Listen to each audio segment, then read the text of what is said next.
Okay, so believe it or not, we are coming to the end of the 2021 to 2022 NBA season. And just like last season, it's been really unpredictable. I mean, beginning to end, I don't think you can really say that there has been a definitive contender. There's not one team that we expect wholeheartedly to be in the finals on either or in either conference. And it's made this season a lot more exciting, especially going into the playoffs where virtually anything can happen. So with this coming to the end, a lot of teams are not going to be making the playoffs, obviously, 14 of them, so their seasons are going to be coming to an end once the regular season closes. So we're going to be doing off-season outlooks for those teams first, with the first one being the Orlando Magic.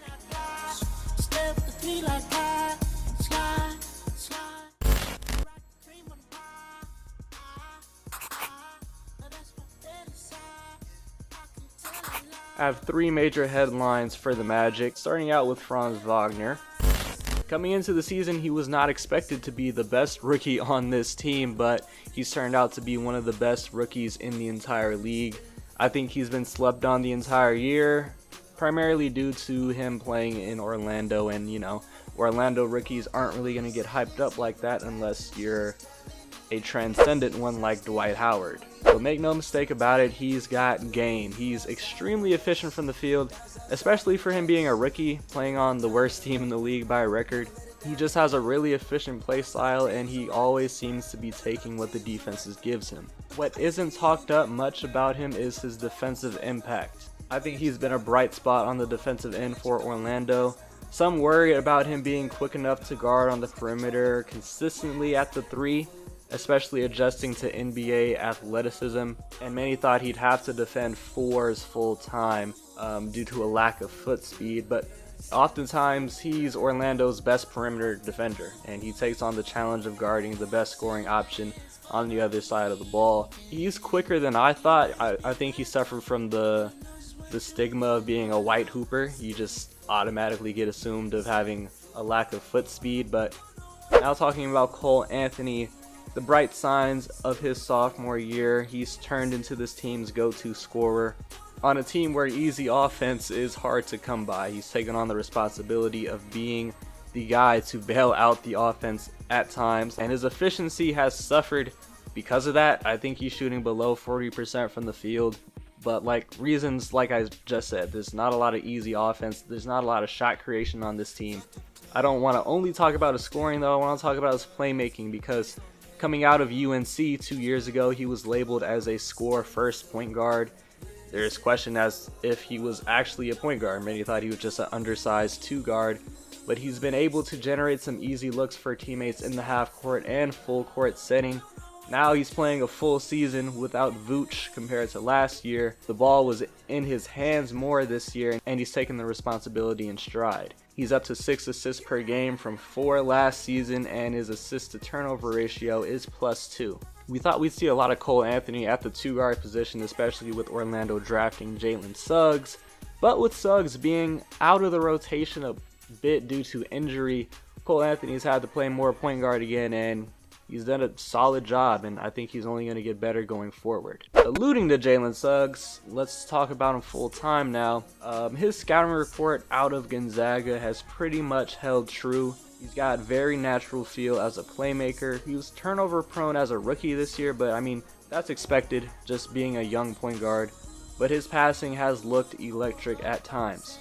He is a defensive menace, very solid as an on-ball defender, and opportunistic and disruptive as a defensive playmaker. But then when we move to scoring, his efficiency is really bad. I mean, his three ball just wasn't falling at all this season. The tough shots he was able to hit in Gonzaga, they haven't really translated to the NBA just yet. And his in-between game is still missing. MIA. He didn't really have a very consistent or visible mid-range game in college, and often it was all the way to the rim or just settling for a three-pointer. There wasn't really much variety in his scoring attack, and he hasn't really been able to get away with that this rookie year. Honestly, at this point, he's more of a slashing playmaker than a shot-creating playmaker, kind of like Cole. Cole is a shot-creating playmaker. He can create shots from the perimeter. Fine-tuning his scoring arsenal will be integral for his growth.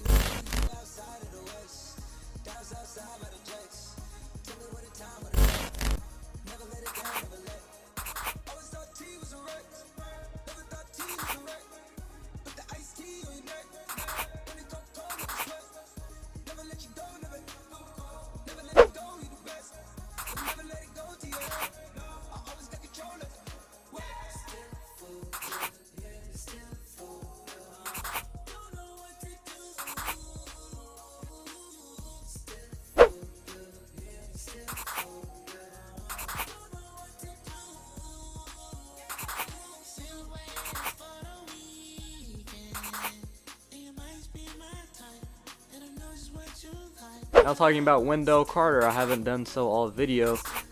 He's had a really good year. He's a really versatile defender. He's not really a high-level shot blocker, but he seems to make all the right rotations on the defensive end. His positioning's improved since his time in Chicago, and he's shown a decent ability to switch on the perimeter. He's a solid defensive rebounder, and what's really improved is his post playmaking. What's helped is that he's gotten a lot more opportunity to showcase his post playmaking and playmaking from the elbow, with not playing with somebody as ball dominant as Zach LaVine and Kobe White. He's had more ability to showcase what he can do when the ball is in his hands, and Orlando's really looked to him for playmaking from the elbow, spotting off-ball action from that elbow, and that's been a really good source of offense for them.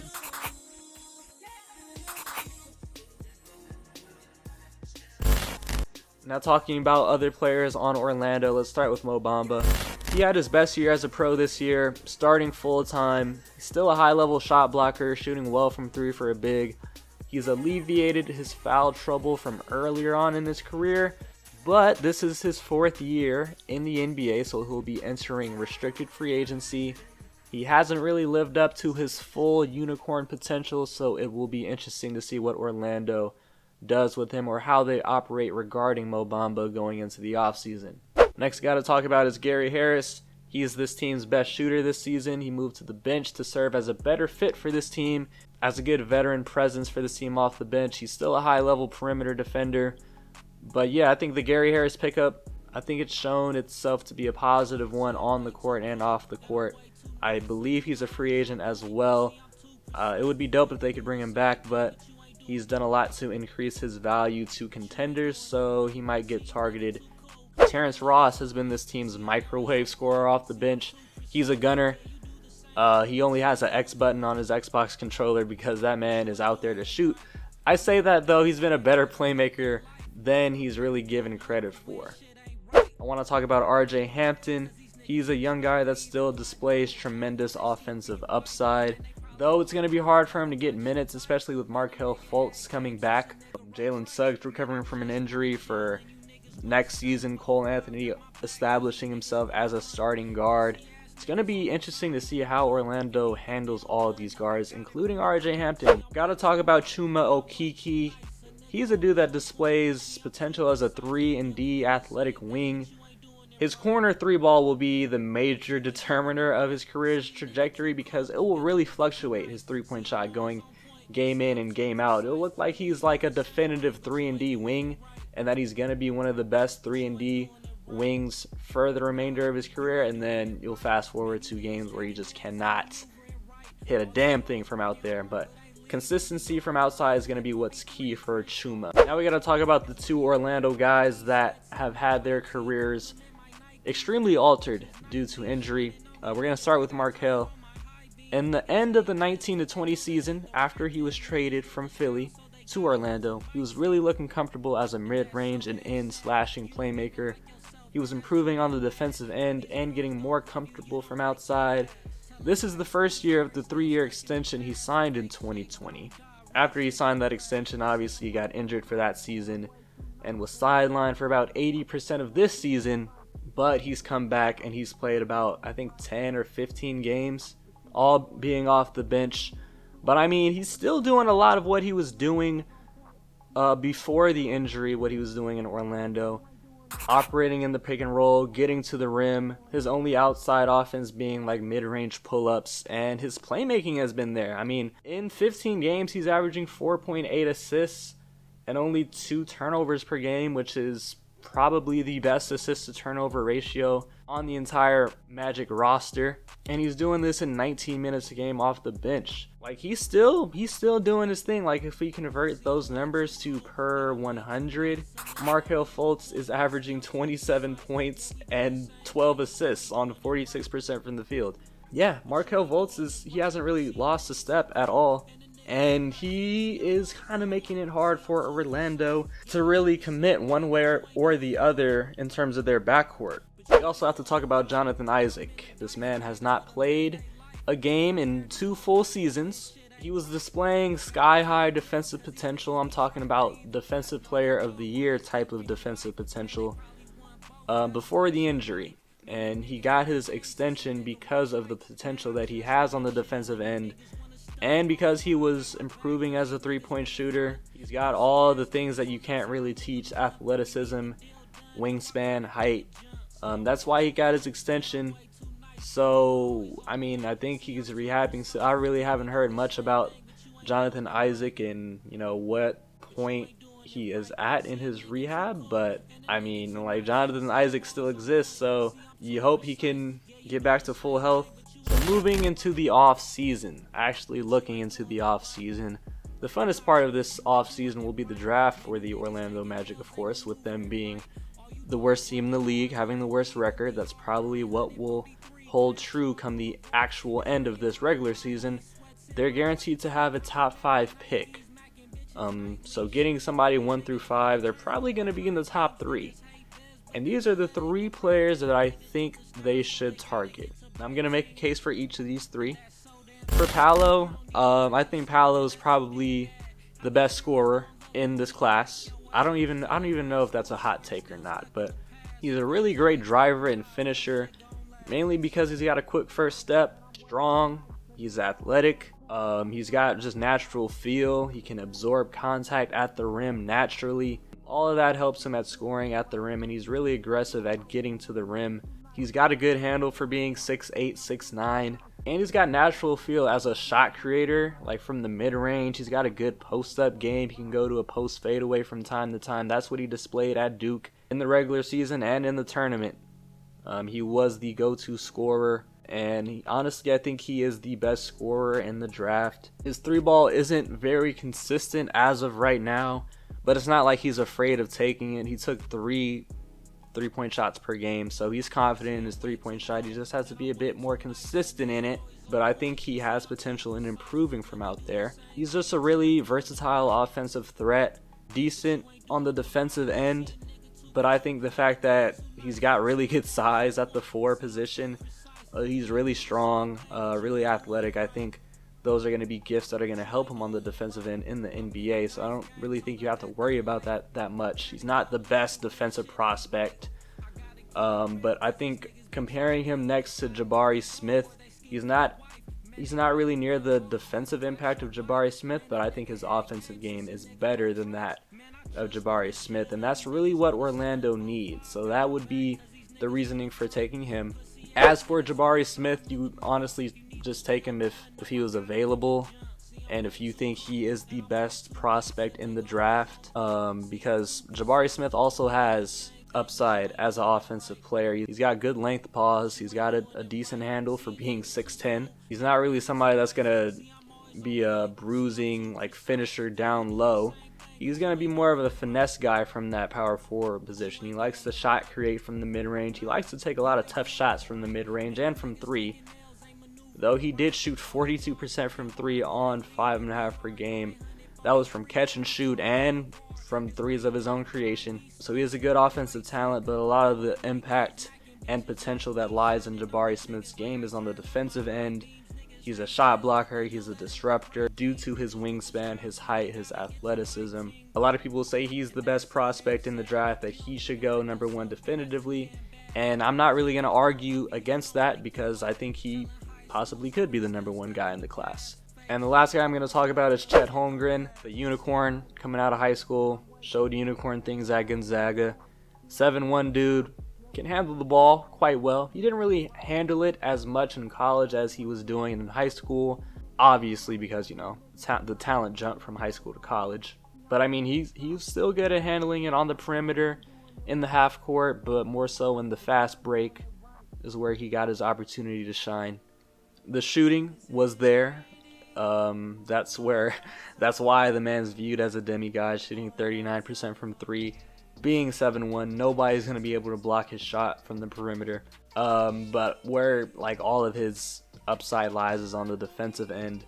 Man blocked 4 shots per game. Quite the rim protector. When he had to switch on guards, he did a decent job. He didn't get exploited. Teams were not picking on him in pick and roll switches. He held his own. I think ideally if you're drafting Chet, you're a team that has more offensive talent on your team, and you're not really looking to him to be that #1 guy, because I don't think he has that in his career arc. I think he can be a very high level third option, a decent second option, but #1 option on a playoff team, probably not. I don't think that's in his development, but the man has a lot of potential. I think if you're drafting him, you're planning to play him at the power forward position, because I think NBA centers are going to be really too physical for him to last an entire season. It's going to be like a Kristaps Porzingis type of scenario. Though he is 7'1", you want this man playing power forward coming out of college.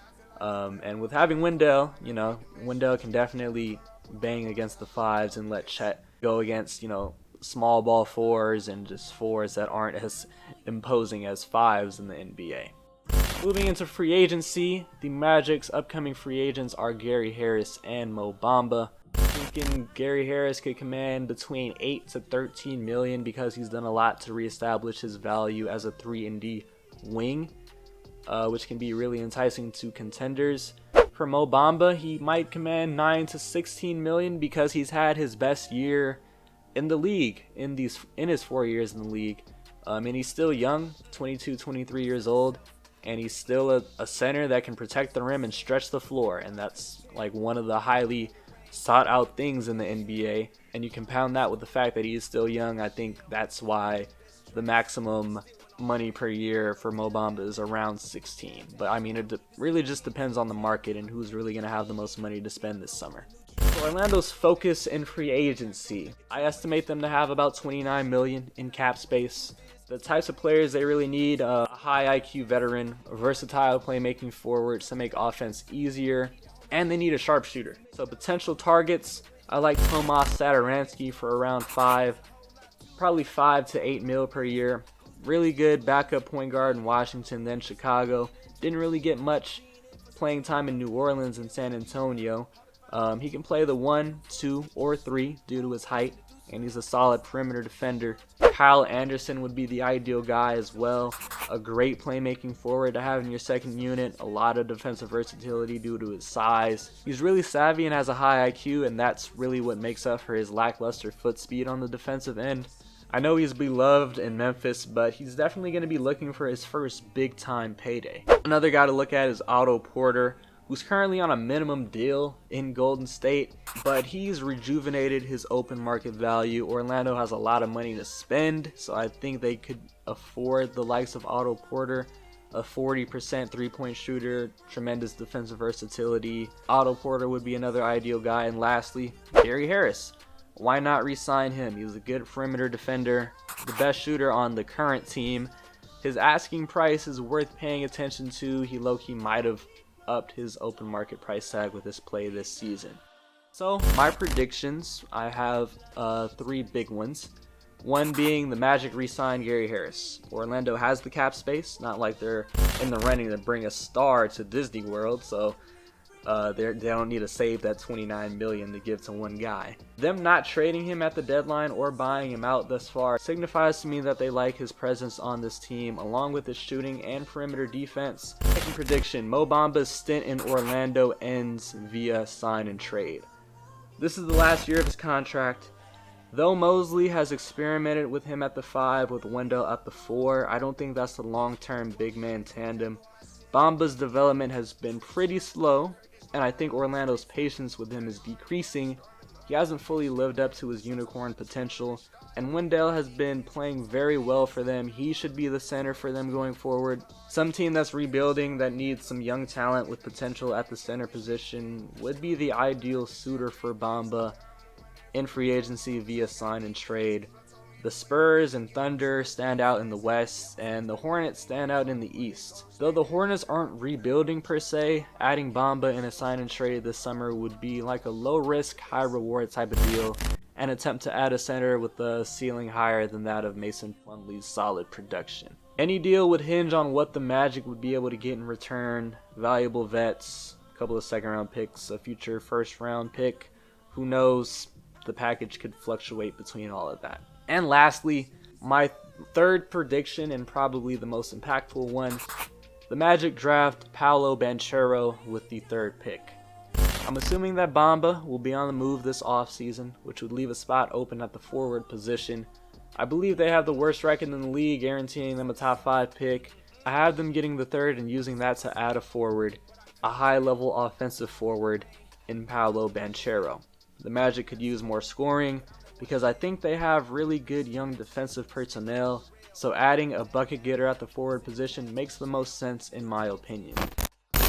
The Magic are one of the worst teams in the league based solely on record, but their future is bright. Wendell, Cole, and Franz have been their best players this season, and they're each very early in their careers. Other young talent includes Suggs, Fultz, Isaac, and Bamba, players who all have question marks by their name for one reason or another. Orlando will have to make decisions about Bamba and Gary Harris this offseason. Are they still hanging on to the chance that Bamba can become this league's best defensive center, which he had potential of being out of the draft? Will they value Harris's veteran impact off the court along with his 3-and-D abilities off the bench? The Magic's most impactful decision will be in the draft, as they should 100% have a top 5 pick. They should definitely be targeting a forward, and that position is deep in the top 10, with the top options being Paolo Banchero, Jabari Smith, and Chet Holmgren. The draft is going to be the Magic's best friend over the next couple years. It seems like they've made some good selections with Cole Anthony and Franz Wagner, and can stand to make another good one this coming draft. But they're also going to have to adequately develop their talent if it isn't coming along immediately. If they can do that, Orlando's rebuild should be on the right track.